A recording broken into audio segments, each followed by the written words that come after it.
Le nouveau logo est fraîchement posé, il orne la façade de la nouvelle ING Arena, partenaire de la salle depuis son ouverture, 10 années marquées par un changement de nom.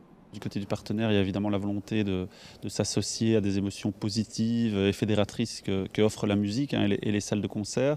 Du côté de la salle, il y a évidemment un apport financier, mais il y a aussi plus que ça, c'est-à-dire que ce type de partenariats sont basés sur des avantages qu'on offre à des clients, l'aide à la vente de tickets, augmenter l'expérience des visiteurs. Des partenariats qui ont tendance à se développer davantage dans les salles européennes. C'est déjà une tendance de fond aux États-Unis ou dans les pays anglo-saxons en général, et ça arrive en France notamment, en Hollande, c'est déjà bien présent, et donc on est le premier gros partenariat de ce type dans les salles de concert en Belgique, mais c'est avec beaucoup de fierté, et je pense que ça va être amené à se multiplier. Oui.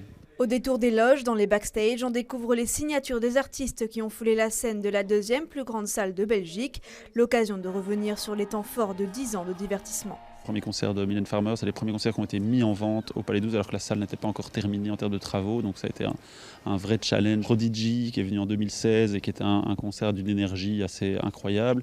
Je rappelle aussi la tournée de Muse qui a fait vendu 4 concerts sold out, donc 60 000 billets en moins de 15 minutes. Et puis dernièrement le concert de Stromae qui était son dernier concert malheureusement, mais qui était en termes de scénographie un véritable chef-d'œuvre. Les 10 000 m² de l'ancien palais d'exposition ont accueilli plus de 2 millions de spectateurs, 325 concerts et des événements sportifs. La salle offre une multitude de configurations. 15 000 personnes quand elle est en full capacity, et puis il y a des configurations intermédiaires, donc il y a des configurations tout assis où on est à 9 000 personnes, il y a des configurations à 5 000, donc l'intérêt de cette salle c'est qu'elle est extrêmement polyvalente, donc on a eu des concerts de 2 000 jusqu'à 18 000 personnes, elle permet aussi l'organisation de grandes soirées. Le premier concert à l'ING Arena se donnera samedi à guichet fermé.